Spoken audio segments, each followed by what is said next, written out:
Olá pessoal, estamos aqui hoje em mais um PuraCast. Eu sou o Vitor Barros e eu estou muito feliz aqui hoje por estar com um time de peso aqui na mesa, né, Bruno? Então, vou deixar o Bruno se apresentar e logo os nossos convidados. E aí, pessoal, olá, tudo bem? Como que vocês estão? É um time tanto, né? Eu falo assim, né, que às vezes é difícil a gente marcar um horário com todo mundo que é extremamente corrido, né? A gente já tentou marcar, acho que a semana passada, semana retrasada, quase um mês atrás, a gente tentou fazer esse encontro aqui, deu errado. Mas dessa vez deu certo, há pedidos.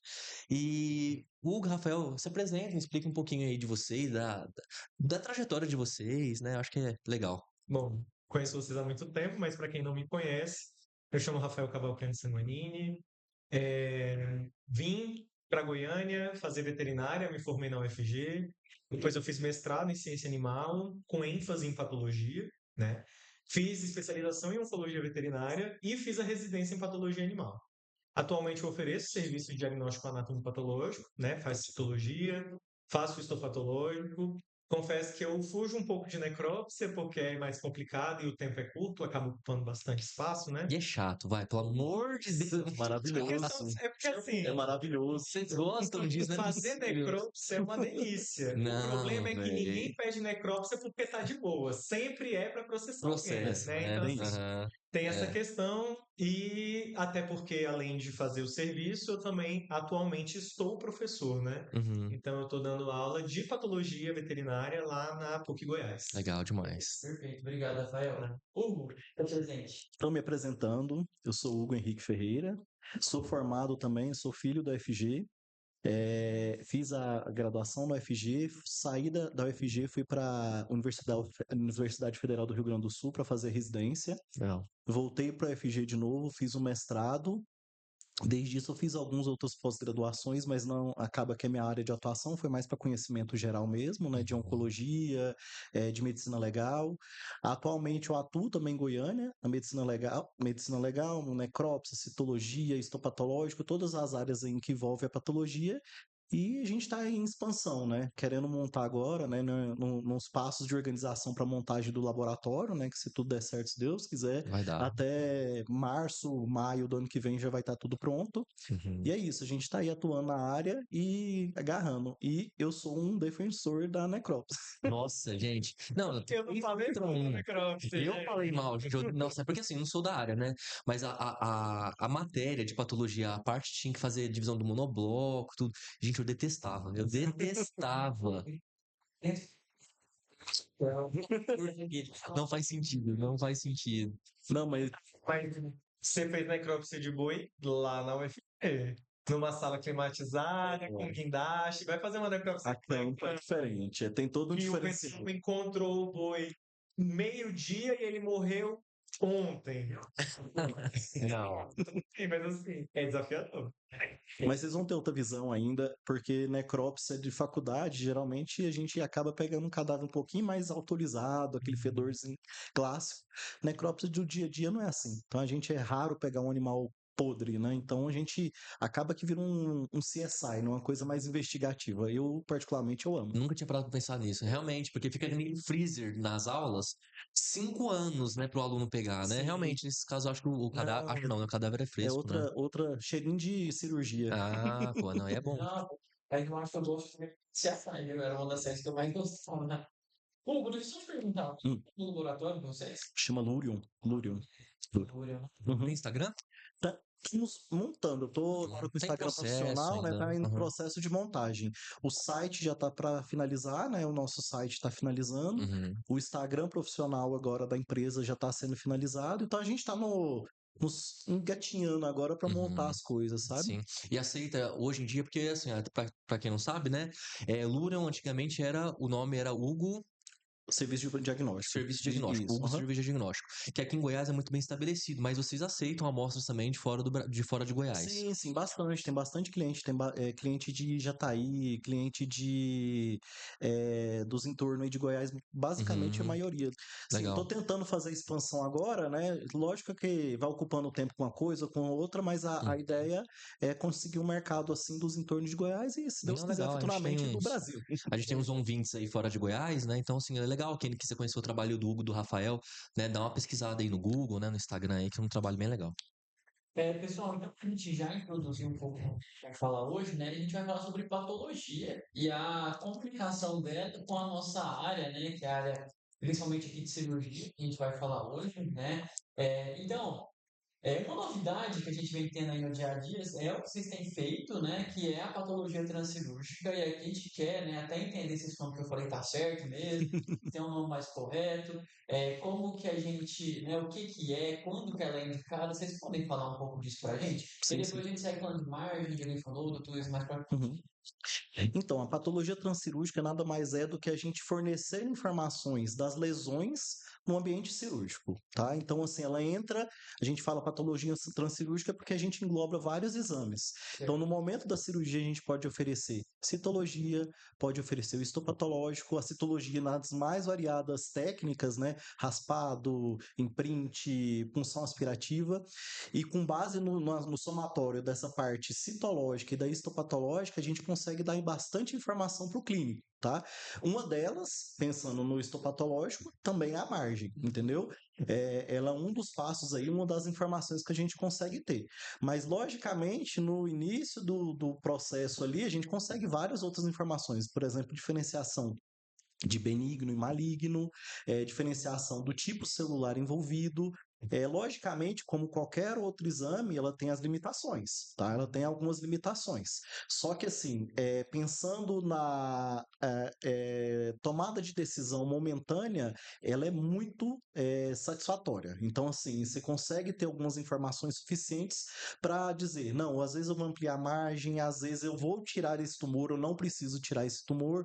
Então, assim, na tomada de decisão cirúrgica, ela é extremamente importante, tá? Então, posso citar N casos aqui que ela consegue dar informações e ser bastante relevante no momento cirúrgico. A diferença, ela basicamente é o momento que faz o exame, uma transoperatório e a outra em um momento pós-cirúrgico, ou ela tem alguma divergência também em sensibilidade, em acurácia de diagnóstico? A gente tem essas Claro. alterações também? Sim, sim.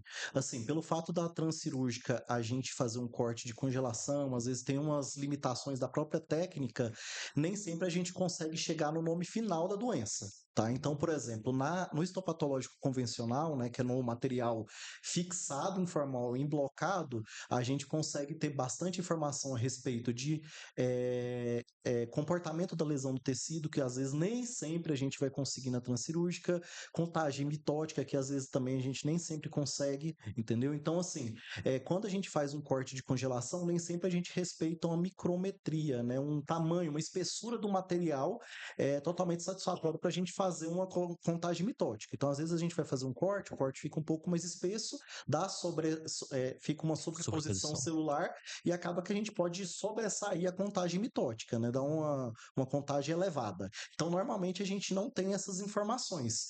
Pelo fato da contagem mitótica estar em várias graduações, ser um dos critérios para graduações de tumor, então nem sempre a gente consegue graduar.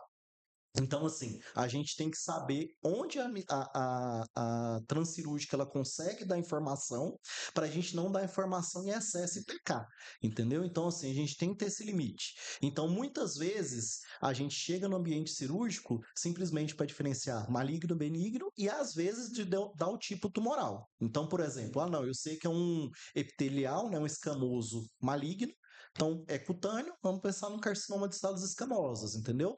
Logicamente, dependendo do corte, dependendo da região, dependendo do tecido, a gente consegue muitas informações, mas nem sempre isso é possível, tá? O diagnóstico final de base mesmo, via de regra, ela é com material fixado, emblocado e depois cortado para fazer o HE, entendeu? Então é na coloração e exame habitual que a gente faz. Eu me deparei numa situação que talvez a gente esteja falando assim, até um pouco mais avançado e alguma nomenclatura, talvez que alguma pessoa de Sim. graduação ainda não tenha uma ciência, né, de toda a ideia. Rafael, eu queria entender um pouquinho, Rafael, tipo assim, olha, você que dá aula de graduação, o que que você passa, o que que você explica, né, para um aluno, o que que primeiro o histopatológico? Esse histopatológico, ele é diagnóstico, ele pode também ser prognóstico, explica um pouco isso pra gente, porque eu acho que é a base da gente conseguir continuar, inclusive. Então, só para complementar um pouco o que o Hugo falou, Claro. Nem sempre as pessoas vão para a cirurgia, né, com uma citologia prévia, com uma biópsia incisional prévia. Então, a citologia que é feita naquele primeiro momento, que já traz informações para nós e para eles, e já ajuda ali numa tomada de decisão imediata, né, somada ao que a gente avalia ali, ajuda muito, principalmente pensando na margem cirúrgica, né? Mas então, te respondendo, né, sobre o histopatológico, eu sempre faço primeiro eu apresento esses exames, né? Citologia, histopatológico. Histopatológico é o exame padrão ouro para muitos diagnósticos, né? E a citologia, ela nos permite fechar alguns diagnósticos, principalmente quando a gente fala de neoplasia de célula redonda. Então, por exemplo, mastocitoma. Né? Mastocitoma a gente consegue fechar na citologia, Uhum. linfoma a gente consegue fechar, porém, não necessariamente isso exclui a necessidade de uma complementação histopatológica. Então, por exemplo, pensando em istiocitoma, que é um tumor de célula redonda, né, benigno de istiócito. Às vezes a citologia é o suficiente e algumas pessoas elas decidem acompanhar porque o istiocitoma ele tende a regredir de forma natural. Mas se não melhorar, às vezes faz uma nodulectomia e manda para confirmação histopatológica. Mas a citologia já dá essa informação. Então a citologia seria esse exame de triagem, né? Agora, quando a gente vai falar de alterações de célula mesenquimal e de células epiteliais, aí o histopatológico ele é indispensável porque ele que dá a informação da histoarquitetura. Né? Então a gente consegue identificar qual é o padrão, por exemplo, pensando em epitelial, ele está formando trabécula, ele está formando ácino, ele está formando túbulo. A gente consegue, pelo padrão ali, direcionar, né? Porque, por exemplo, lesões que são abdominais. Pode ser uma neoplasia mamária, mas pode ser um tumor Sim, apócrino sim. também, né? Ou então, enfim, existem possibilidades que às vezes a gente precisa até da imunistoquímica para fazer uma complementação. Então, histopatológico, eu gosto de dividir a palavra, né? Isto tem a ver com tecido, patológico, alteração, né? Então, é o estudo das alterações do tecido. E traz todas essas informações que, em alguns casos, como o Hugo falou, ajudam a gente a fazer a graduação, né? Então, existe essa correlação ali da citologia, até onde ela vai, até onde ela traz as informações. O histopatológico é muito rico e um não exclui o outro necessariamente. Algumas vezes a citologia é o suficiente, TVT, que é tumor de célula redonda. Então, assim, tumor de célula redonda, a citologia é muito bom, Uhum. né? Tanto que a gente acaba ali na cito e não faz histopatológico de TDT. Agora, mastocitoma, mesmo fechando na cito, o histopatológico é indispensável, porque é no histopatológico que a gente dá a graduação, né? E tem dois sistemas de graduação, do Kilpel, que é Uhum. alto grau e baixo grau, Patinaik, que é grau 1, 2 e 3. Então, a gente precisa disso. E pensando também, né, buscando, fazendo esse gancho com a patologia, né, ali no transcirúrgico, mastocitoma é um tipo tumoral que a análise de margem é indispensável por conta daquelas metástases satélite que ele faz, né? Então a gente sabe que, às vezes, se a pessoa chega ali para a cirurgia e não fez nada prévio, as informações que, né, a gente consegue oferecer com a citologia e com aquela margem, com aquela análise da margem, já vai dar uma ideia de, olha, a gente estava pensando que poderia ser outra coisa, mas a gente viu aqui que é um mastocitoma. Então a gente estava trabalhando com uma margem menor, mas já que é mastocitoma, vamos ampliar, porque mastocitoma, se eu não me engano, você pode me corrigir, a margem é 3 centímetros, né? Isso. As margens 2 a laterais, mais 3, ou aí vai depender da menos. graduação, mas muitas vezes a gente não tem a graduação A antes de graduação é só operar, né? depois. Exatamente. Mas O interfere isso. pessoal tem feito, e aí o Hugo vai até poder explicar melhor, dá assim, bem diferenciado, um pouco diferenciado de Uhum. mastocitoma, Sim, né? sim. O Tem uma pessoal lá graduação da de mastocitoma. Unesp, de Botucatu, o pessoal fazia isso, a professora Noemi. Uhum. Sim. Eu sou um pouco mais conservador com isso, eu fecho ali no mastocitoma, mas Isso estou na, aprendendo muito com o Hugo, né, nesse isso na sentido. citologia. Na Isso, na citologia. citologia. A citologia já Bem está diferenciado. Isso, já tem. está começando a ter essa graduação na citologia também. No livro do professor Cassali, ele também, inclusive, dependendo do padrão ali de tumor mamário, ele até dá umas classificações, né? Provavelmente é um carcinoma Uhum. de tal tipo, tubular, carcinoma micropapilar. Só Uhum. que eu acho arriscado, porque depende muito da qualidade da amostragem, entendeu? Uhum. Mas assim, é isso. Então, assim, resumindo, o histopatológico, ele vê o tecido, a alteração do tecido como um todo. E isso ajuda não só no diagnóstico, no prognóstico, e que seria interessantíssimo a gente ter, né, essa informação antes da cirurgia, que muitas vezes não é possível porque a gente precisa retirar o tecido para enviar. E aí, Vitor, você acha que ajuda a gente, um histopatológico com transoperatório? O que poderia mudar, né? Sim. Gente, assim, de boca, né? Boca. Sim, sim. Essa lesão, eu digo, de extremidades. Extremidades geralmente são pior. Face, a gente pensa que tem pouco tecido ali para fazer uma incisão ampla, né? Então, assim, não tem margem muito ampla, sem comprometer ou precisar de retalho, alguma coisa do tipo, e membros. Então, normalmente a margem profunda ela já é um pouco mais limitada. Então, nesses casos, primeiramente, sim, uma hipótese maravilhosa seria uma cito, dependendo do caso, uma biópsia incisional para depois partir para o incisional, entendeu? Então, assim, nem sempre isso é possível. Às vezes vai para uma cirurgia que o tutor não tem condições financeiras, vai sem saber nada, entendeu? O ideal seria realmente isso, ter esses exames prévios para saber realmente o que está lidando. Então, assim, não seria a primeira vez, e talvez não seja a última, que eu recebo um material de uma cirurgia radical quando eu vou fechar o diagnóstico inflamatório, entendeu? Então, por exemplo, umas furunculose interdigital que faz excisão de 2 dígitos, Já entendeu? recebi muita Então, amputação de assim, dígito por que furunculose. não tem um diagnóstico prévio, às vezes de tumor benigno facial que faz amputação, retirada de parte grande da face quando não necessitava, por exemplo, da região nasal. Então, já aconteceu algumas coisas desse tipo, entendeu? Então, assim, na visão específica, na visão mais perfeita, seria isso, sempre um diagnóstico prévio antes de uma cirurgia, principalmente pensando nessas radicais. Eu peguei um caso agora, eu recebi o laudo ontem, na verdade, do Rafa, o Rafa lauda pra gente, né? De um paciente com uma nodulação em dígito, né? E eu falei, gente, eu não vou, porque tinha citologia, ela tava meio conclusiva, eu falei, gente, eu não vou tentar ao máximo preservar esses dígitos, né? Foi pra análise, nem lembro que deu, mas deu benigno, né? O caso do. Não sei nem se posso falar o nome, melhor não falar, né? Mas deu uma lesão benigna, né? E deu hora que chegou pra mim, eu falei, graças a Deus não amputei. Porque realmente, e a gente se depara nessa situação, porque a gente fica naquela posição de que estou na cirurgia, a citologia ela deu inconclusiva, por vezes a biópsia incisional, às vezes ela não é plausível de ser executada por uma diversidade de motivos. Quem tá aí ouvindo, às vezes até pode julgar, mas entenda que existe uma variação de cor de cinzas no meio do preto e no branco aí, né? Que é difícil às vezes conversar com o doutor, ele delimitar tudo isso. E às vezes o paciente ele vai para cirurgia só com a citologia. E optar pela amputação ou não de um dígito ali na hora para querer uma margem ou não sem ter um diagnóstico, na verdade, é até perigoso, porque muitas vezes a gente tá fazendo uma cirurgia radical que não é para ser feita, né? Exato. E aí, olha só, a ideia, né, inclusive, né, do Hugo e do Rafa estarem aqui, é justamente para falar que hoje em dia existe uma possibilidade onde a gente não precisa ter mais essa dúvida. A gente consegue se deparar com uma nodulação e essa dúvida de retirar ou não um dígito agora não precisa caber somente a você, o cirurgião que está ali. A gente tem análises para isso hoje em dia, para ponderar com uma maior assertividade esse resultado. Então, neste caso, vamos supor que eu me deparesse com a situação e eu tivesse o transoperatório, o histopatológico transoperatório, o que eu poderia fazer? Falar para o Hugo, para o Rafa, coletar um fragmento, eles analisam ali naquela hora aquele tecido e fala, Bruno, é um mastocitoma.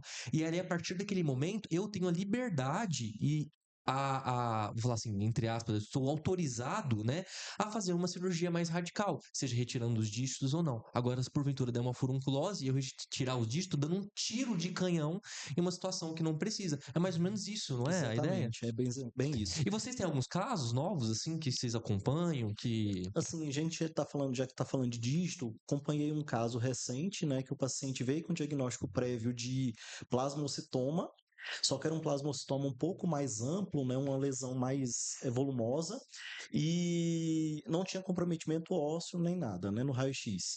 E a ideia era tentar preservar esse dígito. Então, assim, foi solicitada a biópsia transcirúrgica.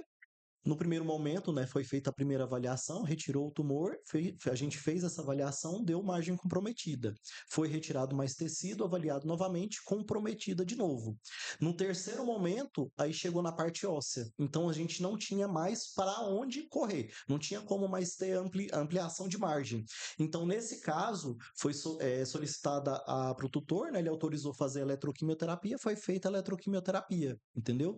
E criou cirurgia. Então, nesses casos assim, assim, às vezes você pode fazer, partir do pressuposto que você tem outras técnicas também e fazer técnica adicional, entendeu? Então, nesses casos, assim, por mais que a margem está comprometida, foi optado até pelo tutor mesmo de preservar o dígito e fazer uma técnica adicional, né? Que no caso foi a técnica de eletroquimioterapia, tava falando errado. Então, tem todas as possibilidades, entendeu? Então, assim, poderia, nesse caso, já tinha, como você tinha dito aí, a possibilidade de fazer excisão dos dígitos, entendeu? Ele era interdigital entre 3 e 4, do dígito 3 e 4. Então, Veio mastostoma? veio plasmocitoma. Plasmostoma. Então, assim, apesar de ter normalmente um comportamento benigno, mas localmente ele é Sim, ruim, sim. né? Filtrativo. Bastante infiltrativo. Então, assim, a gente consegue ter várias posições nesse momento cirúrgico. Então, assim, se a gente não tivesse essa informação que estava comprometida, ia fazer fechar a ferida cirúrgica, no momento provavelmente ia recidivar e às vezes ia ter mais estruturas comprometidas. Então, assim, a chance de ter a recidiva era muito grande. Então, ia ter recidiva e no segundo momento provavelmente esse animal ia perder os dígitos, entendeu? Então, assim, a gente consegue ter essas informações para tentar, nem que seja ter essa tentativa de preservação de estruturas importantes. O que eu tô pensando também? Queria até te fazer uma pergunta, será que tem indicação? Quando o paciente ele tem neoplasias abdominais, por exemplo, aquele cachorro que ele vai, né? Aquele cachorro velho que vai, que tem nódulo em todos os locais, né? Nódulo em baço, nódulo em fígado. Sim. E assim, eu confesso que a maioria dos que eu faço esplanectomia, hepatectomia no meu dia a dia, vem tudo benigno, né? Aham. Desses nódulos. Bem comum. E aí, assim, eu acho que seria um momento também para a gente pensar em fazer uma patologia transcirúrgica. E eu queria te perguntar, existe um tamanho de tecido que é mínimo para fazer esse corte de congelamento? Por exemplo, a gente pode fazer uma biópsia mínima, né? E dá para fazer? Ou como que é? Tipo, entendeu que eu tô com minha pergunta? Entendi. Assim, vamos pensar, por exemplo, no baço. Normalmente essas lesões, a maioria, né? Igual você falou, que você pega mais resultados benignos, a grande maioria vem com hiperplasia nodular, eu suponho, né? Então é o mais comum, né? Pegar um animal senil, a chance de ter uma hiperplasia linfóide, né? Normalmente linfóide nodular no baço é bem grande. E o pessoal parte do pressuposto, já que a nodulação tem que fazer esplenectomia. Nem sempre é assim, tá? O pessoal esquece que às vezes o baço também é um órgão importante, tá? Nem sempre, assim, logicamente o paciente consegue viver sem baço, mas é um órgão importante. É um órgão, ponto, né? É um órgão. Exatamente, ele não é um apêndice. Justamente, é um Então, órgão. assim, ele é um órgão importante, ele tem sua função biológica. Então, assim, você pensando que está avaliando ali no momento cirúrgico e encontra uma lesão benigna, na verdade, não tem necessidade de tirar esse baço, ou senão você faz uma esplenectomia parcial, entendeu? Dependendo da posição do nódulo. Então, assim, a biópsia transcirúrgica, nesse caso, ela não é tão indicada pelo fato de ser órgão linfóide, tá? Então, assim, quando a gente faz a avaliação, uma das etapas ali é a gente esticar o tecido. Então, às vezes, o tecido desfarela, não tem muito friável. precisão, é muito friável, entendeu?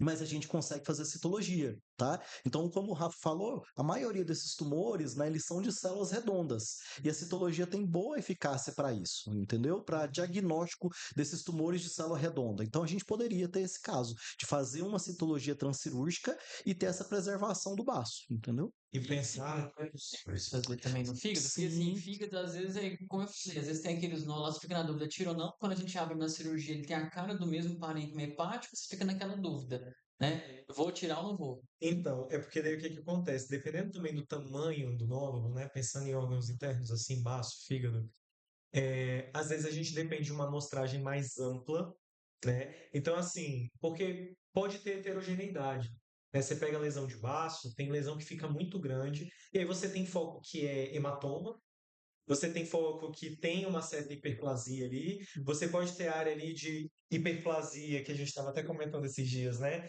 Que são as hiperplasias nodulares complexas. Então você não tem só o componente linfóide, você não tem só um componente hematopoético, às vezes você pode ter, inclusive, um aumento de polpa vermelha. Então vai vir muito fibroblasto, vai vir muito histiócito, e aí, às vezes, como existe essa limitação ali do corte congelado, da coloração, que não é um HE, que traz muita informação para a gente pode ficar na dúvida. Então, pode ser que ele não traga tantas respostas e ainda assim seja necessário fazer uma excisão para a gente partir para um histopatológico e que a gente tenha um entendimento mais global, né? Entendi. Porque às vezes tem lesão, e aí você falou aí do fígado, né? Tem lesão que é lesão grande, mas é adenoma. E aí a gente depende de entender a arquitetura, porque a célula é bem diferenciada, mas a gente não vai ver tríade portal, né? E aí então a gente precisa de uma amostragem mais ampla que nem sempre ali, porque o micrótomo ele é bem pequeno, né? Então, o Hugo pode até falar com mais propriedade do que eu, mas no meu entendimento, para essas não seria o mais indicado, justamente por conta dessa limitação de tamanho, de possibilidade de heterogeneidade da amostra. Entendi. É isso. Assim, por exemplo, só acrescentando o que o Rafa disse, a gente às vezes, por exemplo, recebe muita biópsia por trucute de fígado, né? É até bem comum. Tem a limitação amostral também, tá? Então, por exemplo, se a gente pega um trucute muito pequeno, a gente tem que ter a quantidade de ácidos, né, que a estrutura hepática ali suficiente para a gente conseguir chegar num diagnóstico. Então, se a amostra é muito pequena, eu não consigo ver estrutura centrolobular, né? Talvez o pessoal vai lembrar aí da histologia do fígado, né? Tem a região centrolobular, tem a região periportal. Preciso ter enxergar essa arquitetura para eu conseguir chegar em alguns possíveis diagnósticos, tá? Então, quando a gente pensa numa amostra pequena, quanto menor a amostra, menos informações. Eu falo isso para qualquer amostra. Quanto menos informação, menos amostra você manda, menos informações corre o risco de você ter, Menos entendeu? acurácia, né? Exatamente. Logicamente, se a lesão é pequena, a gente avalia o que tem. Mas se a lesão é muito extensa e muito heterogênea, corre o risco muito da gente perder a sensibilidade da amostra, entendeu? De dar um falso negativo. Então vamos pensar no fígado. No fígado, a gente pensar em 3 lesões benignas básicas, né? A gente tem uma hiperplasia nodular senil, né? Hiperplasia nodular, tem uma hiperplasia, um nódulo de regeneração, um nódulo regenerativo e um adenoma. Tem essas 3 entidades que é de hepatócitos bem diferenciados. Então, se a gente pega só uma região de hepatócito bem diferenciado, vai muito do critério, às vezes, morfológico, macroscópico da lesão, entendeu? Eu vou te falar, Vitor, isso aqui é benigno. Não consigo falar mais disso. Agora, esse diferencial entre adenoma, que é uma neoplasia mais benigna, de um nódulo regenerativo, de uma hiperplasia nodular, eu não faço, entendeu? Então, assim, tem as limitações, mas pensando pela clínica do paciente, às vezes você já consegue supor isso, entendeu? Sim. Então, se é uma lesão única, às vezes já pode ser uma hiperplasia nodular, né? É uma lesão não capsulada. Então, tem toda a clínica. Um paciente, assim, que já vem de acompanhamento prévio, às vezes com histórico prévio, você consegue, com a clínica, com a macroscopia e com o histopatológico, chegar no diagnóstico, tá? E eu vou acrescentar uma coisa.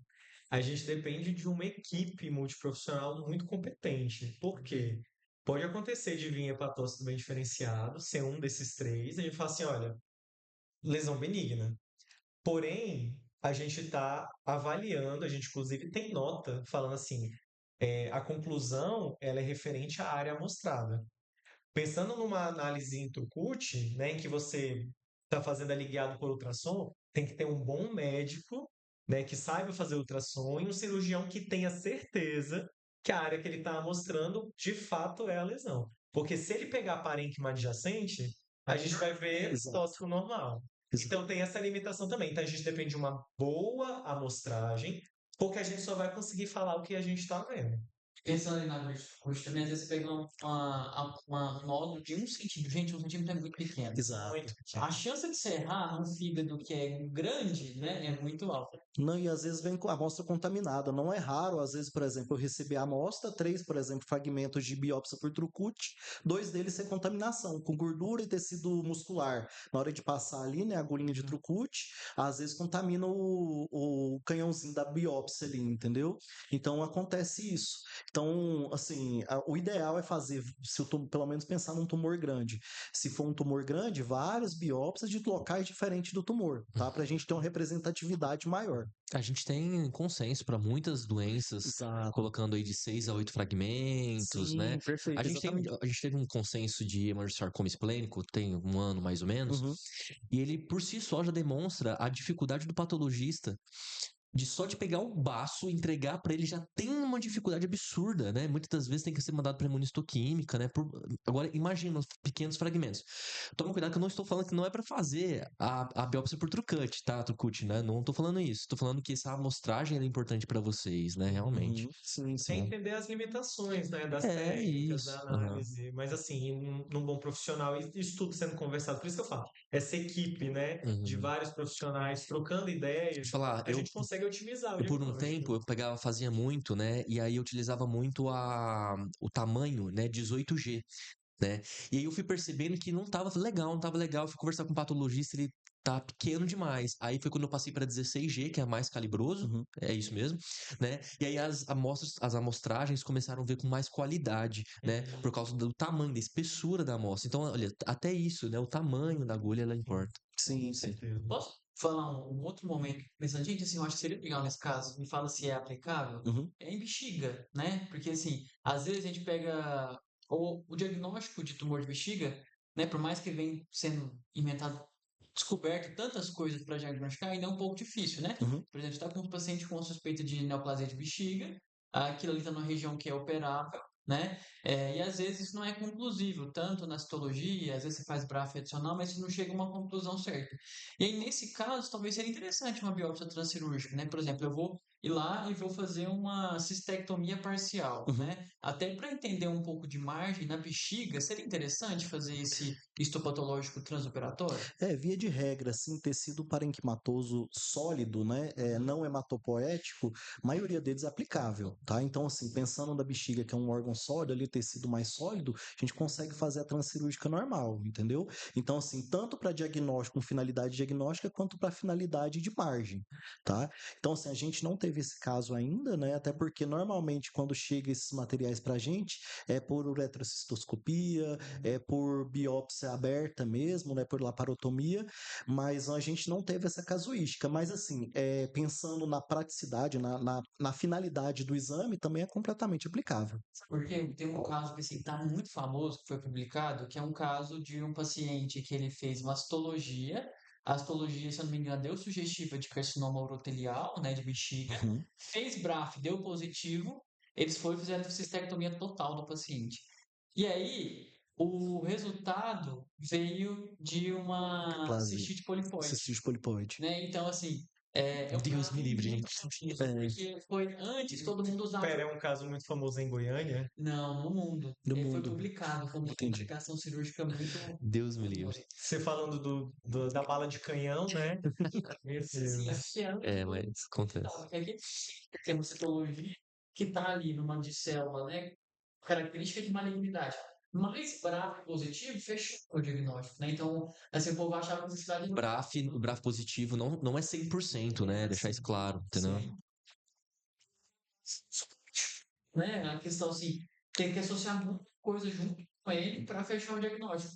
E aí eles foram fizeram cistectomia toda e reimplantação de ureter, e aí veio com uma alteração benigna assim, da bexiga. Aham. Porque às vezes a cistite polipoide, a inflamação crônica de bexiga, que inclusive é um fator que leva ao carcinoma urotelial, ela faz alteração na morfologia, Mas na faz Displasia. atipia celular, Sim, né? E sim, aí, faz exatamente. infecção recorrente, faz todos os sinais que também que eles são os mesmos do carcinoma urotelial, né? Assim, a gente tem as limitações tanto na citologia quanto no histopatológico, que é justamente isso, quando a gente tem uma lesão muito inflamada, tá? Então, quando a gente pega maior inflamação, maior intensidade de inflamação, maior normalmente é a chance da gente ter atipia celular associada. Então, por exemplo, você pegar uma cistite polipoide, um paciente já com quadro crônico, com aquela lesão ali, sei lá, há meses, há anos. Então, você vai ter uma certa atipia, pelo menos em células epiteliais, entendeu? Então, assim, a citologia ela tem a limitação. Logicamente, a gente esperava que um BRAF não fosse dar falso positivo, né? Pelo menos não habitualmente. uhum. Mas se pegar uma citologia positiva com BRAF positivo, é Qual a dois chance, né? exames, Qual a entendeu? chance, Então, né? assim, é muito mais raro. Logicamente, a gente fala que, assim, os exames eles estão, mas a gente ouve isso desde da graduação, que a clínica é padrão ouro, né? A clínica que Clínica manda, soberana. soberana, exato.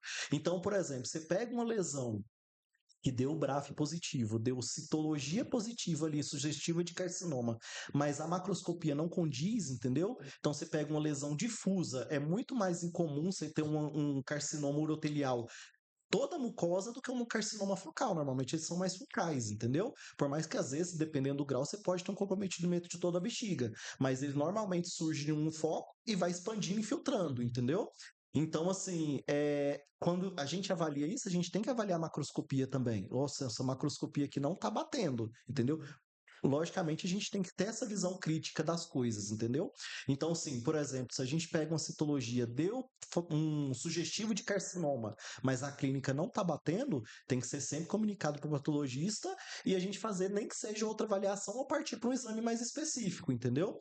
Então a gente tem acessibilidade de qualquer exame, tem especificidade de qualquer exame, entendeu? Eles são passíveis de falso positivo, apesar de mais incomum, e falso negativo, entendeu? Às Então, vezes, ter feito, sei lá, uma incisional antes de tomar essa decisão. sim, Porque, assim, eu fico pensando também, quais foram os critérios de malignidade que foram encontrados na citologia. Porque, embora o processo inflamatório ele leve a alterações displásicas, para eles terem feito algo que seja tão radical, eu imagino que tinha critério de malignidade sim, muito acentuado, né? Então, realmente, não, é um carcinoma que é de alto grau, porque assim, existem lesões, e aí às vezes a gente tem isso, né? Até para quem está escutando e não tem tanto, não está tão ambientado assim com essas terminologias, mas às vezes tem coisas que ficam limítrofes, né? Então, assim, será que é um benigno que está feio ou é um maligno que está bonito? Então, assim, é um maligno mais bem diferenciado ou um maligno mais indiferenciado? Então, eu fiquei na curiosidade, quais foram os critérios de malignidade que eles acharam para ter tomado essa decisão? sim, Porque, sim. assim, eu imagino que tenha sido realmente célula bizarra, macrocariose acentuada, macronucleólise, muita coisa para tentar justificar isso. Exatamente. Eu vou atrás disso. Então, assim, Esse caso foi o caso que aí todo mundo começou a questionar. Será que o gráfico positivo realmente ele é suficiente para o diagnóstico, né? Então, assim, Uhum. foi um caso bem. Que todo mundo. Toda palestra de carcinoma de célula de carcinoma urotelial tem ele. É bem legal, mas eu acho que não seria um momento interessante, né? Porque às vezes, por exemplo, na fêmea, às vezes a gente faz cistoscopia, coleta um fragmento, sim, né? exato, No macho isso é mais difícil, né? Desse exato, diagnóstico. exato. Então, talvez para o macho que tem um lugar de intervenção cirúrgica, a gente possa fazer isso, né? Sim, concordo. É, Cautela eu. bem mais, né? Com certeza. Não, e assim, eu nem consigo julgar tanto. Na verdade, tipo assim, não é questão de julgar ou não, né? Eu acho que é justamente isso, cautela mesmo. Porque às vezes quem ouve isso fala assim, que absurdo. Mas, gente, é tanta informação chegando. O cara recebeu uma informação de um carcinoma, o BRAF positivo. A princípio, né, em um determinado momento, tudo indica-se pra isso, né? Pra intervenção cirúrgica. Então, você não sei, Só os dois e- esse assistir de polifóide com carcinoma. é Exatamente. difícil, é É difícil. Com complexo. a citologia positiva, um BRAF positivo e no ultrassom tem aquela lesão expansiva na mucosa, Sim. É o que eu falo assim, ó. É, Eu falo assim, tem gente ó. que assim, eu prefiro a- ser radical. É difícil mesmo. Esse Eu acho que sim. a ideia é essa, é Serve ser como lição, cauteloso. né? Serve como Lição, lição. lição. conhecimento, inclusive, né? Essa Eu patologia falo sempre assim, ó, aprenda com o erro dos outros, pra você não precisar cometer estes Exatamente. erros. né? Esse é complicado, né? Que aí a gente, inclusive, é bom ver o erro dos outros, né? Pra aprender com o erro dos outros, né? Mas aí eu acho, mas isso aí é um problema que abre muita margem para a gente debater, né? Porque o pessoal fala que resultado não deu o esperado, né? A hipótese não se comprovou, então não vão publicar. Isso é um erro muito grande, né? Do ponto de vista das Sim. publicações científicas. Não, desculpa. Mas eu queria só acrescentar um negócio, né? Que às vezes, e aí vocês, eu invertendo, virando É isso entrevistador. aí, não, mas é nada mais que um Mas é porque bate-papo. o que que acontece? Tô dando aula de deontologia, né? De o E aí quê? lá no Não, sei deontologia, que, tô zoando. e aí estava apresentando o código de ética, né, para os meus alunos, e aí tem lá uma parte que fala que o médico veterinário ele não pode deixar que um leigo interfira na sua tomada de decisão. Quando eu fiz a especialização em oncologia, um professor que ele falou assim, olha, tem tutor que vai tentar negociar demais, né? E às vezes a pessoa faz aqui, caramba, o tutor às vezes não quer fazer uma cito e depois fazer uma incisional e depois fazer a excisional e ter a possibilidade da recidiva, então vou fazer radical logo de uma vez. Só que daí esse professor falar, ele fala assim, olha, se o tutor começar a negociar muito, você tem que tomar a decisão baseado no que é correto. Então, se o correto é ter cautela, fala assim, olha, veio tudo positivo, mas teve um caso publicado que estava tudo positivo e no final era benigno, então vamos fazer uma biópsia incisional primeiro, ou vamos tentar fazer uma transcirúrgica, porque acaba que as pessoas podem pecar com a cautela, né? Por Cara, conta dessa isso, pressa de tentar chegar e já no isso é muito diagnóstico. verdade, Isso porque o acontece na tutor rotina de responsável, e vocês? o responsável, né, não o tutor, mas o responsável do animal, ele sem querer, às vezes, né? Só pelo perfil da pessoa mesmo, ele interfere muito. Às vezes, se a pessoa não tiver experiência, malícia, interfere muito. Eu digo isso porque recentemente passei por uma situação onde foi feita uma cirurgia e aí teve-se a possibilidade de uma intercorrência, só que na minha cabeça não justificava aquela intercorrência. E aí eu fiz uma coisa que já ouvi o Vitor falar muito. Quando não tá batendo as coisas, volta pra estaca zero, respira, volta pra estaca zero e fala, tá, vou começar na minha cabeça aqui do zero. Vamos clinicamente do zero. Faz sentido isso? Solicita o exame de novo, avalia de novo aquele paciente, tira a interferência do tutor, que o tutor tem tutor que é difícil mesmo, é complicado, e ele acaba entrando na sua mente. A verdade é essa. Então, às vezes você tem que parar, tirar essa interferência, voltar, às vezes repetir exame, às vezes pedir para repetir histopatológico, conversar com um patologista. Eu e Rafa, eu falo assim, Rafa, cara, filma para mim no microscópio, vamos ver junto isso aqui, sabe? Porque tem hora que é difícil mesmo, porque quem dera fosse somente os exames. A gente tem interferência do universo ali, né? E às vezes, realmente, os tutores atrapalham mesmo, né? Assim, tadinhos, né? Falo assim, tadinhos, porque não é a ideia deles, é o animal deles, eles querem só o bem. Mas às vezes aquela pressão, aquele, não é nada não, né, doutor? Não é nada não, né? E você fica pensando, ou chega, já gastei demais, e você começa inconscientemente, não vou pedir esse exame não, porque ela já falou que não gastou muito, já gastou muito. Cara, isso não pode. Porque você tá interferindo a conduta que você faz melhor, que é o seu trabalho, entendeu? Isso é E a realmente importantíssimo. responsabilidade é nossa. Às vezes já aconteceu Exatamente, né? comigo de eu conversar com algum veterinário e ele falando assim: tomara que venha maligno. Que é pro tutor não pegar no meu pé por eu ter feito um histopatológico, porque é um Ah, exame sim. caro, né? E aí foi um pouco mais agressivo, porque o comportamento tá esquisito, citologia vem inconclusiva. Então, tomara que venha maligno. Quer dizer, a gente já começa a torcer, né? Assim, tomara Exatamente. que venha, porque às vezes tem essa pressão dos tutores. É Mas real. entender que a gente precisa ter o máximo de cautela, sem, enfim, Mas é fazer engraçado. um passo a passo bem É. feito. O que eu penso assim sobre exame. Na verdade, eu acho que exame. Cara, você vai no médico, ele te pede tanto exame, Hum. né? E aí, você vai lá, você tem que escolher os exames que você vai fazer pro cachorro. E, cara, se você pedir um exame e vem normal, vai vir gente falando assim, nossa, você pediu só por causa de dinheiro. Pelo amor de Deus, sabe? Ainda Pediu por causa bem que de tá dinheiro. normal, né? Ainda bem que tá normal, sabe? Tipo Uhum. assim, eu sou meio contra esse de, ai, vamos fazer pouco exame. Não, se você vai fazer, tem que fazer muito, tem que investigar, tem que você ter certeza do que você tá fazendo, sabe? E, tipo assim, o doutor gastou. Tudo bem, o cachorro é dele, ele tem que gastar mesmo, ele tem que fazer as coisas pelo É. cachorro, sabe? Então, assim, não dá Infelizmente, para eu absorver e eu escolher. Ah, não, então, assim, a gente tem 10 exames que seu cachorro precisa fazer. O mais provável é esses três, então eu vou fazer só 2 desses. Cara, tipo assim, pra mim é muito errado. Para não gastar o seu dinheiro. Não, Mas isso é. caracteriza a não, imprudência, na Exatamente. Mas verdade. isso, eu te falar, é maturidade também. Pô, quem nunca cometeu esse erro? é, Quem nunca cometeu esse erro? Hoje em dia eu sou muito mais calejado, o Vitor é muito mais calejado. Todo mundo, quem tem, vai pegando anos de experiência, vai calejando, né? Isso Não, e é. puxando para o nosso lado, às vezes faz todos os exames e parar na biópsia. Não quero fazer biópsia, né? Então tá exatamente no Não, momento mas que vai seguir o tratamento. eu nem Não, coloco para como. vocês nem tem como, Eu nem, né? não, eu Não, nem não, coloco. nem tem Já vai como junto. cogitar, É, já vai entendeu? junto, não tem nem como. Mas é importante. É só puxando de novo o que vocês estavam falando dessa questão de conversa, né? Às vezes o pessoal tem assim, não sei se é medo, receio de trocar informação com o patologista. O patologista está aí justamente para isso. Então, assim, a gente está aqui para tirar informações, para trocar informações, para chegar no diagnóstico mais acurado possível, tá? Não é incomum, às vezes, a gente receber uma biópsia e a indicação é ser nova biópsia, entendeu? Ou se não, por exemplo, a gente tem um diagnóstico, mas a gente não confia naquele diagnóstico, entendeu? Então, um exemplo claro.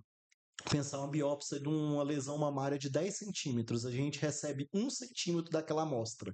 A chance de ser um falso negativo para algum tipo de tumor maligno, supondo que seja benigno, é enorme, é exorbitante, entendeu? Então, assim, isso eu estou falando porque as lesões mamárias elas são heterogêneas, né? Então, assim, dentro da cadeia mamária, dentro de uma lesão mamária, você tem focos malignos, benignos, entendeu? E dentro do Então, maligno, às vezes Uma tem mais diversidade de bem. diversidade, exatamente. Então, assim, a gente às vezes dá um diagnóstico benigno, no histórico tá lá, lesão de 10, 15 centímetros, mas apreensivo, entendeu? Logicamente a gente coloca nota e tudo mais, mas às vezes o clínico, às vezes na Às falta vezes de o clínico nem conversa e lê a tudo, nota. exatamente. Isso aí a gente nem chega nesse ponto, né? Mas assim, é importante a gente ter esse senso crítico, entendeu? Então, assim, por exemplo, não, ao receber essa biópsia aqui é benigna, logicamente vai estar essa nota lá, leiam as notas, mas a gente tem que ter senso crítico para falar assim, não, provavelmente isso aqui não é benigno, entendeu? A gente provavelmente está lidando com falso negativo, tá? Então é importante. Acho que vocês tinham pego um caso lá que foi de angiomatose, entendeu? Não, a gente Coração. pega Não, esses era- casos. Era lipo. Não, era. Cara, mas era uma coisa assim absurda também, Então, assim, às vezes a raríssima. gente pega essas coisas assim, eu e o Rafa a gente Bizarro de discutiu e infiltrativo assim, e será que isso é um benigno. Esse hemangiosarcoma? caso foi infiltrativo num nível que eu tive que tirar jugular, E carótida, enorme. nervo vago e do lado ipsilateral cometido, tirei tudo, né? Só que eu falei, já tinha indicação, não tinha como, o Sim, paciente já tava absurdo, já porque sim. tava muito infiltrativo, né? Exatamente. E eu estava esperando algo assim. Meu Deus, a coisa Mais mais agressiva agressiva que do eu já vi no mundo, meu né? mundo. Uhum. E aí veio o resultado e eu falei, não, peraí, Rafa, vem cá, o que tá acontecendo Não, aqui? Aí exatamente. a gente E ele bateu um assim, o que que tá papo, né? acontecendo? Eu falo assim, eu não sei o que que tá acontecendo. Eu tô Porque te eu falando mandei o a que eu tô amostra toda, eu vendo. mandei a amostra Exatamente. inteira. Tô te Não, falando E o às que eu vezes tô é isso vendo. mesmo, às E vezes aí, não, e é isso mesmo. repetiu, fez Aham, uma amostragem maior e confirmou de novo. E esse foi um dos casos que eu aham, levei pra debater com o povo. E eu falei exatamente. assim, cara, porque aí que tá, A né? gente Às tinha que vezes publicar esse caso, hein? ele não tem critério de Exatamente. malignidade, É, mas ele tem um comportamento biológico. não, que é agressivo, ele é infiltrativo. Igual lipoma Sim, infiltrativo. um caso clássico é lipoma infiltrativo, né? Lipoma Então, infiltrativo não faz o menor sentido e às vezes o animal tem que ser amputado, porque a lesão é benigna, a célula tumoral ela é bem diferenciada, mas ela é infiltrativa. E sim, até um contrassenso, porque um dos critérios de malignidade é a infiltração. sim, Mas a célula não tem critério nuclear de malignidade, sim, e por nem exemplo, tem ela é bem capacidade de diferenciada. metastizar também. Então a gente se depara com essa biologia. Isso, né? E esse cachorro tá zero bala. Tá bom, Sério? cara, bonzão. Nossa, Não, ainda resolveu o bem. problema, retirou, pronto, resolvido. Então, isso que eu estava falando, essa troca de Loucura. informação é extremamente importante. Aham. Então, assim, por exemplo, não é manjo, não é manjo sarcoma, pode ser outra coisa, vamos aqui, então vamos fazer mais corte. Então, assim, para a gente chegar no diagnóstico, às vezes tem dessa troca de informação, a gente vai reavaliar, vai pedir mais corte, entendeu? Então, essa troca de informação é indispensável em qualquer caso, entendeu? E assim, uma via de mão dupla, né? Então, da mesma forma de a gente ter essa possibilidade do clínico conversar com a gente, né? Enfim, tirar dúvida, informar mais coisas, complementar, a gente também poder, às vezes, tirar alguma informação a mais, porque muitas vezes, e assim, falando da minha rotina, na sua, eu imagino que você se depara um pouco menos, que o pessoal, né, quando eu vejo lá as suas requisições, é um pouco mais complexas. Mas acaba que na minha rotina chega muita coisa, tem vezes que assim, histopatológico.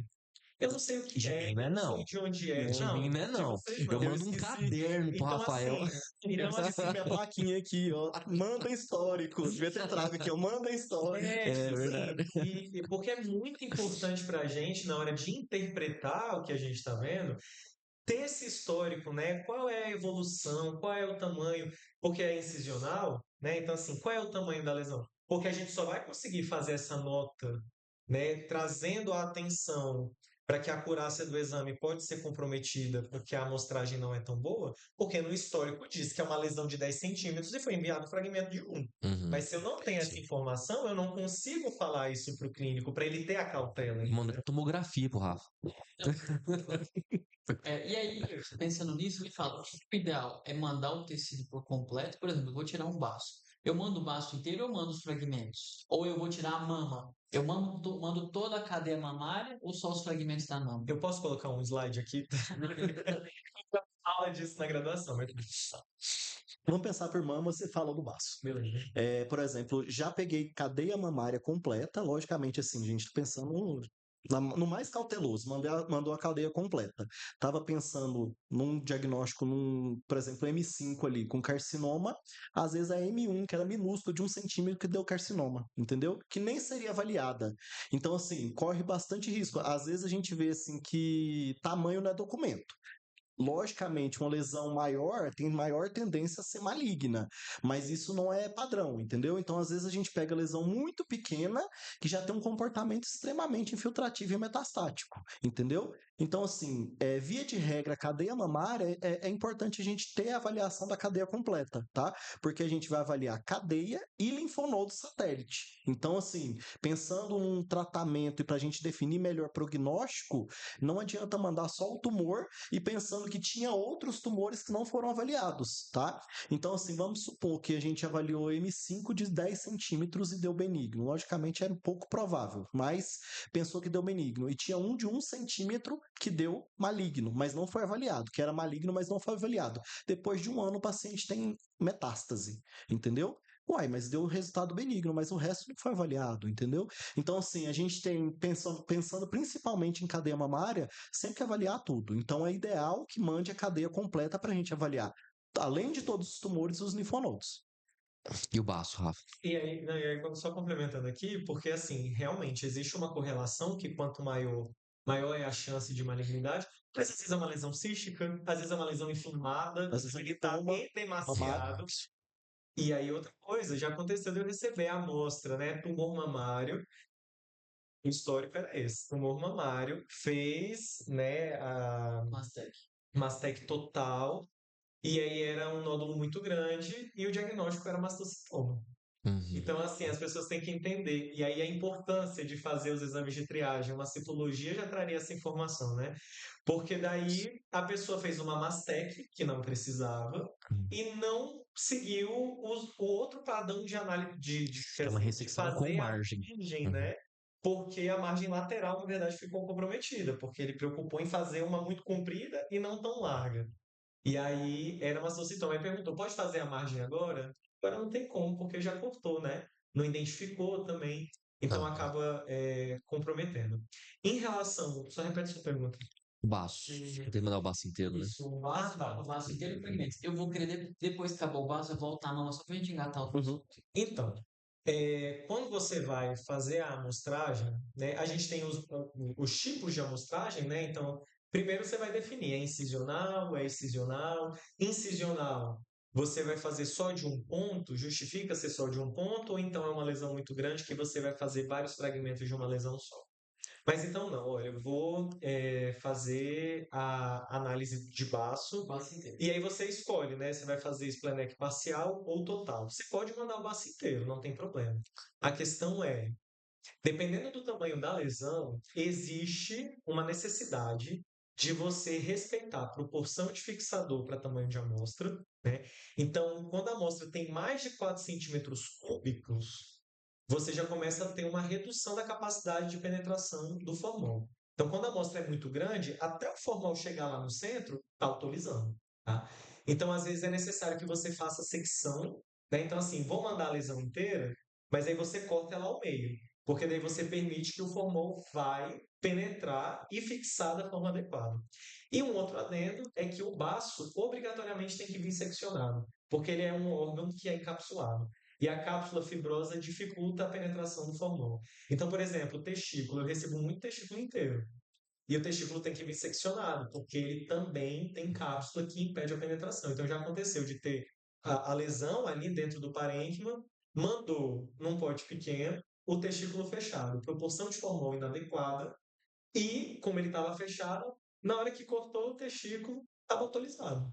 E aí, qual é o resultado desse histopatológico? Avançado estado de autólise. E o nono? Tem que seccionar também? E linfonodo não necessariamente, ele não tem essa cápsula que impede a penetração. Mas dependendo do tamanho, se for um linfonodo que está muito reativo e ele já começa a ter essas proporções maiores ali de 3 centímetros, 4 centímetros, aí justifica você cortar. Mas acrescentando do baço aí, por exemplo, o ideal é que mande o baço, entendeu? O ideal é que a gente mande sempre o baço, porque da mesma forma da cadeia mamária, por mais que normalmente vem com diagnóstico por imagem, então já sabe a quantidade de lesões que tem no baço, mas, por exemplo, se a lesão é muito extensa e a pessoa manda fragmento, ocorre às vezes a mesma coisa que ocorre na mama. Apesar do baço normalmente ter uma célula só comprometida, pensando no hemangiosarcoma, é só o endotélio que está comprometido, entendeu? Só o endotélio que está neoplasia. Então a gente tem um tipo celular envolvido, mas ainda assim, dentro da lesão, tem área de fibrose, tem área de necrose, tem área de hemorragia. Então, assim, se a gente não tem possibilidade nenhuma de mandar a amostra, por exemplo, não, fiz a biópsia agora, esqueci de pegar um frasco, eu tô com um frasco pequeno, não dá para mandar o baço inteiro, vocês têm que pensar como patologista. Então, vocês têm que saber clivar aquela amostra, entendeu? Fazer uma amostragem naquele material. Então, por exemplo, pensando numa lesão de 10 centímetros, pega uma região da superficialidade, mais no meio, de cor vermelha, de cor preta, de cor mais amarronzada, entendeu? Dessa forma, a gente tem uma representatividade da amostra e também tem uma boa fixação, tá? Mas, assim, via de regra, tem essa possibilidade de mandar o baço inteiro, manda o baço inteiro, tá? Porque a gente tem esse material reserva para fazer outras avaliações. O Bruno falou mesmo do consenso, né? Ocorre muito das vezes a gente pegar um baço e o baço dá necrose, literalmente necrose. Às vezes pega um tumor, macroscopicamente está falando que é um tumor de 10, 15 centímetros, a gente avalia o baço inteiro e não consegue verificar uma outra coisa a não ser necrose. Então, às vezes, a gente tem que partir para um exame imunistoquímico para ver se consegue fechar alguma coisa, entendeu? Então, por isso que, assim, mesmo com o baço inteiro, a gente tem essa dificuldade, pensa a gente recebendo 2 fragmentos de uma lesão extensa, entendeu? A sensibilidade do exame é muito baixa. Nossa, muito bom saber isso. Tanto que, assim, uma coisa que a gente quer fazer é voltar a fazer, né, porque eu fazia isso na residência, a macroscopia. Porque isso traz muita informação para a gente. Então, a gente está querendo começar a fazer essa macroscopia para poder entender. Porque, às vezes, chega só a lâmina processada e a gente fica assim, tá, mas será que a pessoa que fez o processamento foi no lugar melhor, né? Então, a gente fazendo a macroscopia, a gente consegue selecionar. No caso, vocês fabricarem a Hoje, lâmina? isso, exatamente. Hoje a gente terceiriza, né? A gente paga uma empresa que faz essas lâminas. Logicamente, se dá algum tipo de problema, ou a gente pensa assim, nossa, tá faltando coisa aqui, tem mais informação que eu preciso, a gente pede recorte. Mas nada como a visão de um patologista para fazer a macroscopia, entendeu? Porque a macroscopia, mais cedo, já traz muita informação, Sim. né? Às vezes é o que diferencia tudo. Então, falou lá da vesícula urinária, né? Se a gente recebe a amostra e a gente consegue ver, a gente já consegue correlacionar com o que a gente vê no mapeamento. É assim, o pessoal pensa que às vezes as lesões, a gente está falando muito de neoplasia, né? Mas, por exemplo, tem algumas alterações de anormalidade de congênita, por exemplo. Alguns tipos de estenose, alguns tipos de lesões macroscópicas. Nem sempre na microscopia a gente vai ter tanta lesão visível. Então, a macroscopia ela é muito importante, entendeu? Por exemplo, peguei um caso recente de estenose uretral. Entendeu? Então, essa lesão, ela é basicamente macroscópica. Logicamente, eu vou ver uma ou outra lesão microscópica, mas se eu não souber saber clivar essa amostra, fazer a avaliação bem feita dessa amostra na macroscopia, muitas vezes eu vou ficar com subdiagnóstico, entendeu? Então, ela também é importante. Feito. Eu queria só comentar o caso, né, que você tá falando de tumor de mama. Porque assim, eu acho que uns 2 meses atrás eu peguei uma paciente que ela veio com um tumor de mama e assim, o tumor de mama, juro, ele tinha 1 centímetro. 1 centímetro, tava ali em M3. E aí eu fui e indiquei a mastectomia, né, e fiz a remoção de linfonodo axilar e inguinal. E assim, eu olho o tumor de 1 centímetro, ele tá, né, no estadiamento estágio 1, né, o menor, menos de 3 centímetros, tá bem pequeno ali. E ele veio com um tumor muito agressivo, com metástase nos 2 linfonodos. E assim, eu falei, cara, né, eu não esperava por isso, né? Assim, a cara dele era uma cara benigna, né? Macroscópica, mas na microscopia tinha metástase em axilar e em inguinal, sabe? Então, assim, foi um caso, assim, que eu falei, cara, assim, realmente a gente tem que. Mas é engraçado isso, porque nossa realidade, quando a gente vê isso, é muito discrepante, porque humano é o que acontece. Então, por exemplo, pensando que uma mulher de 40 anos aí para cima está fazendo mamografia, a detecção é sempre mais precoce, entendeu? Então a gente está lidando ali com, pensando em humano, lesão de 2 centímetros. E a grande parcela aí, às vezes, pode ser maligna, entendeu? Então, quando a gente vê uma lesão de 1 centímetro e maligno, a gente fica meio assustado, porque é muito incomum da gente pegar isso. Normalmente, a gente pega uma lesão para pensar em malignidade 2, 3, 4, 5 centímetros, entendeu? Então, isso é a importância do diagnóstico precoce. Da mesma forma que ocorre com os humanos, né? Esse diagnóstico precoce é importante, porque a gente consegue detectar essas lesões em fase inicial, por mais que talvez não seja tão inicial nesse caso, que já já tem metástase no linfonodo, mas você tem um diagnóstico pelo menos mais precoce, entendeu? Então, essa realidade ela tem que ser extrapolada, né, da humana para veterinária, para a gente conseguir ter diagnósticos mais precoces, entendeu? Tá, nossa, sabe aquela coisa que Sim. e Por isso que ela disse, percebeu. doutor, 15 dias ele tá com 1 centímetro. E a gente foi rápido, fez tudo e já tinha metástase do queixo do lado. Aham. E Sim. é porque entender que, assim, índice mitótico, ele é um dos critérios de malignidade e é ele que determina a velocidade de crescimento. Mas ele não é o único. Então, às vezes, ele era muito infiltrativo, né? Ou ele tem outros critérios de malignidade, então ele não cresceu, se bem que ele cresceu rápido, né? Se tivesse esperado ali 1 mês, 2 meses, 3 meses, nessa velocidade ele ia crescer bem rápido. Então, de fato, muito agressivo. Sim. Se tivesse dado tempo, ele provavelmente cresceria bastante. Mas isso é engraçado também, por exemplo, a gente que está acostumado a ver lâmina todo dia, por exemplo, às vezes a gente pega um tumor de gata, que é bem comum. Gata pegou carcinoma, tumor Sim. mamário é sempre muito agressivo, né? Mas não tem critérios de malignidade tão suficiente. Então, assim, pensando na classificação de tumor de mama de gata, às vezes tem boa conformação tubular, pleomorfismo é baixo, índice mitótico é baixo, mas já é metastático, entendeu? Então, assim, logicamente a gente tem esses critérios, mas esses critérios também não são lei, tá? Então, nem sempre um tumor vai conformar, por exemplo, se ele ser mais pleomórfico, ele é mais metastático. Então, às vezes você tem um tumor bem diferenciado, mas ele é extremamente metastático e infiltrativo, entendeu? Então, assim, a gente está mexendo com biologia, nem sempre tem regra. Tá? E assim, só ressaltar também a importância do linfonodo, né? Eu digo pra Exato, mim, eu acho que deve ser frequente, assim.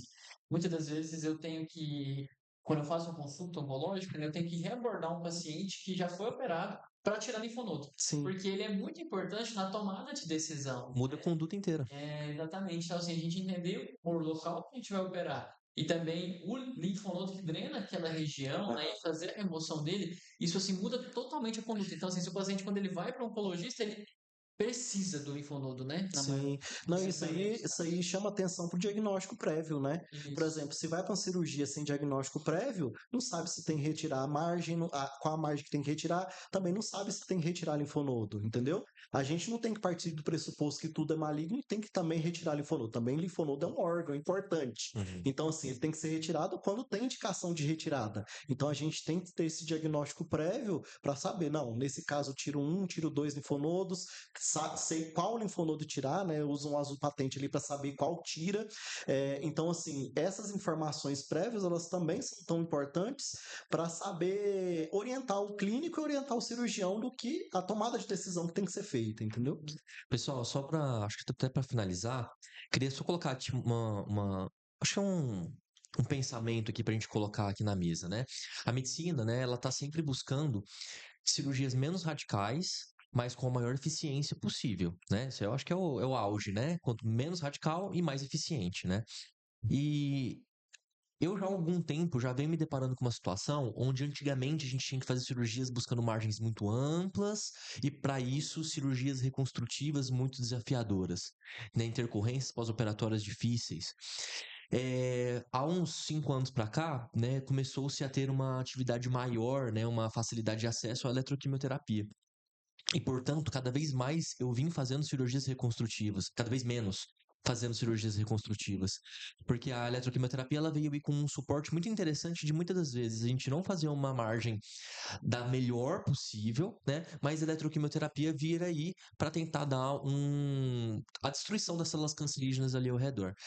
E hoje eu fico muito feliz, na verdade, né, de ter agora, né, porque até então em Goiânia a gente não tinha ou eu desconhecia de ter, né, a ideia novamente, né, do início da conversa de ter uma patologia, uma análise patológica no transoperatório, porque eu estou vendo mais uma vez um ponto de virada onde cada vez mais a gente pode fazer procedimentos menos invasíveis, menos invasivos, né? E com uma maior eficiência. Cara, isso assim é algo assim que eu sempre fico almejando. Quando que vai ter uma mudança onde vai se tornar melhor e menos invasivo?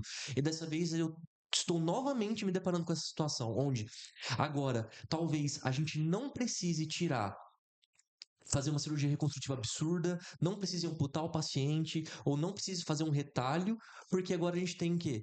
A possibilidade de uma análise transoperatória na patologia. Então, cara, isso assim é muito importante, eu estou frisando isso aqui novamente, porque às vezes a gente critica tanto e fala assim, olha, não tem o que fazer, mas gente, a depender de onde você está, se você está em Goiânia, não é desculpa mais. Você deve oferecer pelo menos isso pro tutor, porque, olha só, a gente tem uma viabilidade de não amputar a pata do cachorro, do gato, sabe? Às vezes não tem que fazer uma cirurgia reconstrutiva que vai dar uma intercorrência. Então, você tem tantas ferramentas hoje em dia, né? Então, assim, eu venho aqui, na verdade, até mesmo para parabenizar vocês, né, de trazerem pra gente uma. Um ponto de virada de novo, né? Mais uma vez, antes era eletroquimioterapia, agora também, né? Eu acho que elas são complementares, elas não são exclusivas. Uma não exclui a outra, mas elas podem ser muito complementares e às vezes realmente impedido de ter a necessidade de eletroquimioterapia, de um procedimento a menos mesmo, né? Então, eu venho aqui, né, para colocar isso na cabeça de todos os ouvintes, né, dessa possibilidade que é muito importante, parabenizar vocês também, porque de verdade, não, imagino que não deve ter sido tão fácil trazer isso aqui para cá, muito estudo deve ter sido feito, né, para conseguir trazer essa viabilidade para cá, e assim, eu fico muito feliz, né, Vitor? Fala aí, né? Não só isso, mas também a gente melhorar a primeira intervenção, né? A gente sabe que a primeira intervenção ela é tão importante, né? É a mais, né, importante. A mais importante na condução do paciente oncológico. Então, assim, eu lembro que vocês até me contaram aqui mais cedo um caso que vocês fez a cirurgia, foi lá, fez o patológico transoperatório, viu que a margem estava comprometida, reinterviu, fez eletroquímio, né? Então, assim, isso é muito importante, né? Na verdade, é aumentar a sobrevida, dar uma qualidade de vida melhor para aquele paciente, sabe? Então, assim, além de ser menos invasivo, ser mais assertivo também, né? Nesse tratamento. E aí a gente sai de uma época onde amarrava barbante num nódulo, né? Depois por uma época onde as cirurgias eram extremamente radicais, né? Extremamente mutilatórias, né? E isso vem reduzindo e melhorando a eficiência e pronto. Agora a gente tá mais um ponto de virada aí com, né, o histopatológico no transoperatório, né? Então, pô, isso é legal. Isso deve ser super motivador para vocês continuarem a trabalhar, imagino eu, assim, né? Se puder também depois contar um caso aí que foi dessa forma, que a patologia ajudou no transoperatório na tomada de decisão? É assim, na verdade, basicamente todos, né? Acho que basicamente todos. Normalmente, quando a gente pega os casos assim, é justamente, acho que quase todos foi justamente para saber a tomada de decisão, para ampliação de margem, para não teve nenhum agora até então, né, que foi para diagnóstico definitivo. Normalmente os pacientes nossos, a maioria vem encaminhados por oncologista, então já tem um acompanhamento mais detalhado. Então já vem com diagnóstico, a gente vai lá normalmente para ampliação de margem para saber se realmente tem que fazer ou não outra intervenção, por exemplo, a eletroquimioterapia, tá? Mas todos os casos nossos são basicamente assim. Então, é bem comum que isso aconteça. Não, então assim, fico muito feliz, né, da gente poder trazer isso para os nossos pacientes, né? Queria agradecer. Agradecer a parte do amendoim, né? Tenho certeza que isso a gente vai trabalhar muito junto ainda, né? É, fazendo tudo de melhor, né? Queria muito, né, de fazer hoje eu estava vendo um patológico transoperatório de tumor intracraniano, só tá fazendo aí em São Pô, Paulo. pra você, Sim, excelente, hein? Pera, Lindo, Nossa, é sim. absurdo. Absurdo. Intracraniano, é super glioma legal. lindo. Super Lá, legal, super né? legal. Eu acho super legal. Me chame. Pô, absurdo. Porque você pode tirar, você retira, não, ainda tem. Vai retirando mais, né? Exatamente. Pô, que é isso. Exatamente. Coisa de outro mundo, velho. Tá Pensando que é doido. um órgão, né? Não tem Não vai como. fazer uma Margem de 3 encefalectomia, né? centímetros aqui. Não tem, acho que não tem jeito. É. Bom, então eu queria agradecer muito a participação de vocês, né? Agora, vocês têm mais alguma coisa para falar desse assunto? Vocês queriam falar? Não, Estou tranquilo. satisfeito. Tô satisfeito. É porque não Mas dá, gente. É porque assim, a minha vontade. Porque eu, particularmente, eu falo assim: olha, isso aqui é o melhor dia da minha semana, cara. Eu conversar aqui com qualquer pessoa que vem aqui, eu me divirto muito, porque eu aprendo muito. E muitas das perguntas a gente faz mais pra induzir, já sabendo a resposta, mas muitas das vezes a gente aprende mesmo, sabe? Dá para fazer assim? Então. É longe. Dá pra ir, não. Dá pra fazer parte 2, Vamos fazer parte 2, parte 3. Mas assim, se me permite, então, já que você falou, não para complementar o assunto, né? Porque, enfim, eu acho que o tempo está esgotando também. Mas eu queria agradecer pelo convite, né? Pela oportunidade de estar aqui. e do lado de pessoas que eu admiro tanto, né? Então, assim, Bruno, trabalho com ele, um oncologista incrível. Eu ia soltar um palavrão, mas acho que pode, né? Ah, pode. Porque, assim, patologista, um oncologista foda, né?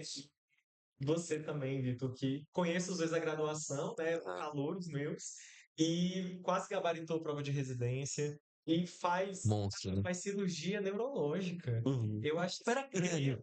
Opera crânio. que que é crânio da residência. Tô operando crânio. Não, absurdo, absurdo. Vocês, posso deixar de falar, É. que é a lenda, A né? lenda, a lenda. Lenda da Lenda. neurologia da A lenda. Parece. Além. Então, assim, vontade de ter essa troca com ele, que é uma pessoa muito acessível, que é um profissional muito competente e que, graças a ele, né, está trazendo essas coisas, essas inovações. Se não fosse por ele, eu demoraria um bom tempo até trazer esse procedimento. Mas o Hugo está aí há muitos anos dando diagnóstico de qualidade e ampliando isso. E eu fico honrado de poder participar. Então, queria deixar publicamente aqui registrado meu agradecimento a vocês e meu agradecimento ao Daí Hugo também. agora é minha vez, eu quero agradecer também. Eu fiquei meio nervoso, confesso que eu fiquei nervoso, falei, meu Deus do céu, vai ser sabatina. Não, Mas que- vocês me deixaram muito tranquilo, eu tô muito, muito, muito feliz de ter participado. Então, igual vocês falou, eu acho que é interessantíssima essa troca, entendeu? Assim, eu ainda não tenho tanto essa troca com veterinários, entendeu? Não sei por quê, se o pessoal tem medo de mim, se não tenham medo de mim. Eu gosto, adoro conversar. Adoro conversar, gente, pode me mandar áudio. Mas eu gosto dessa troca de informação, porque assim, muitas vezes a gente fica só de trás do microscópio e a gente não sabe do que está acontecendo depois, entendeu?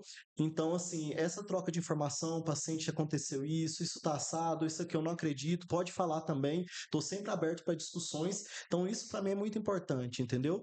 Eu quero agradecer o Bruno, agradecer muito o Bruno, agradecer você, Vitor, pela oportunidade, tá? Para mim isso aqui é engrandecedor, então, essa troca de informação e poder difundir um pouquinho da patologia, né? O pessoal tem essa visão da patologia de graduação, que é só o cadáver fedido e aula difícil, mas Ficou patologia difícil. vai muito além disso, entendeu? Então, patologia tem muita coisa agradável, muita coisa importante para ser passada, e eu acho que esse momento aqui que vocês estão proporcionando é essencial, tá? Muito obrigado. Veterinária sem patologia, né? Isso, vai existir. Vocês podem detestar isso daqui, mas não, eu desafio vocês a falar uma área da veterinária que vocês vão estar totalmente livres da patologia. Não Não tem tem, como. não tem. Tudo, né? Não, pelo menos Tudo. não tem jeito, Tem pessoal. patologia. Patologia é o estudo da alteração. Então, assim, Na se medicina veterinária, exatamente. caiu uma lágrima ali, você viu? colocar Lá, outro né? slide aqui, que eu tenho Deixa eu te perguntar, A onde lágrima escorrendo aqui. Segue ali, onde que os ouvintes vão achar vocês para procurar o trabalho de vocês? Como que a gente faz para entrar em contato com vocês?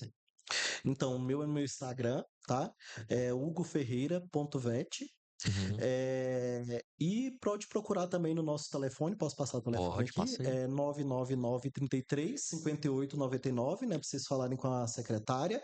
Mas não é só a secretária, vocês podem também falar comigo, pede para falar comigo, que eu vou adorar falar comigo, tá?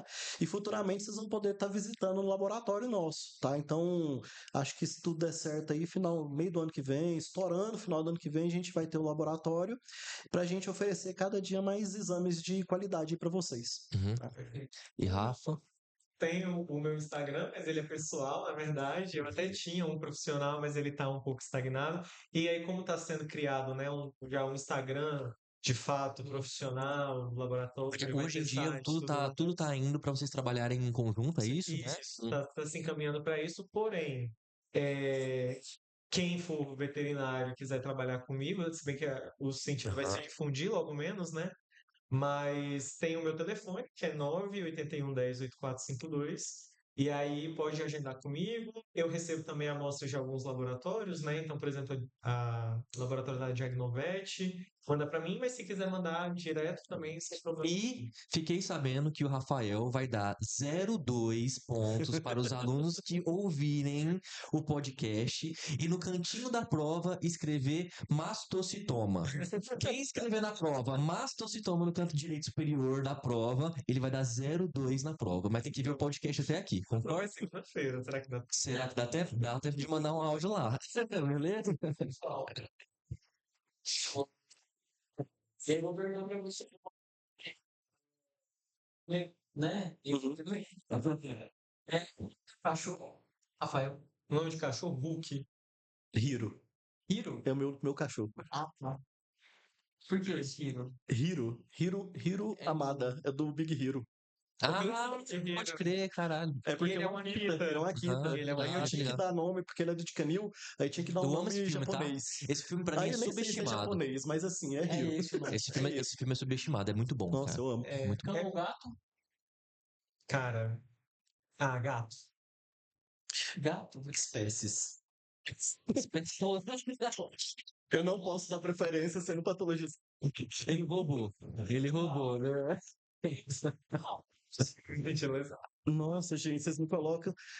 Não posso dar essa resposta. Nossa, sinto muito. Eu amo os dois. E assim, eu tenho cachorro, mas eu sou gato porque meu apartamento é pequeno. Mas eu ainda vou ser criador de cão e de gato. Não tenho preferência. Não consigo Tudo dar. bem. Se Eu posso me fosse. justificar? Porque agora eu Pode, eu- se justifique. Não, na verdade não. Fica ainda. Do ouvinte pro que ele não gosta de eu cachorro. gosto de Ele não, cachorro. ele disse que não gosta de cachorro. Tá brincando. Se justifique, Rafa. Não, então, eu gosto dos dois, mas é porque, assim, pra minha realidade hoje, se eu pudesse ter um, eu escolheria ter um gato. Eu gosto da personalidade deles, eu gosto da independência deles, né? Até porque, como a gente trabalha 25 horas por dia, né? Uhum. Então, o gato ali, ele é um pouco menos dependente. Eu acho isso Nunca interessante, mas imaginei admiro os isso do dois. Rafa. Nunca imaginei isso. O quê? Nunca. Não Como gosta de ele não gosta nunca. de cachorro. Nunca Ele não gosta imaginei. de cachorro. Gente, corte. O Rafael Sannini não gosta de cachorro. É brincadeira, brincadeira. Nossa, olha, Oncologia. Legal. Oncologia. parasito. Parasito? E se fosse uma outra área que não é medicina veterinária? Patologia humana. Não. Pô, mandou essa. Mandou Com essa. certeza. Meu, não é possível. Psicologia? Sim. Bom, bom. Eu acho que eu tô bem na minha área mesmo. E eu tenho como fugir. Eu poderia ir para humano. Legal, legal. Coração Filme. Vampiro. Pô, roubou Nossa, você dele, roubou. hein? Não pode imitar. Palhaçada.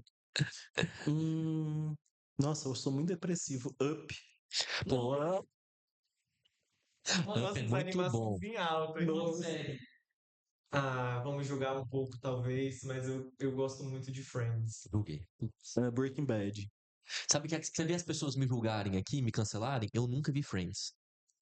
O Burger, Gossip Girl. Só que Gossip Girl. Mentira. Mas eu nunca vi, mas parece que é bom. Friends é porque também você não tem essa obrigação.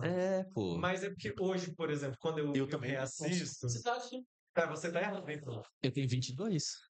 Com certeza, claramente. Eu tô Caramba. um pouco mais do que eu tô com 24. Pois é. É, Não, mas o que que acontece? Hoje em dia eu reassisto e aí eu vejo algumas problemáticas, entendeu? Mas é uma série lá de. Ela começou a ser gravada em Pô, tá tudo 91. bem, é. Mas eu gosto muito de Friends. Eu Aham, tenho entendi. esse guilty pleasure.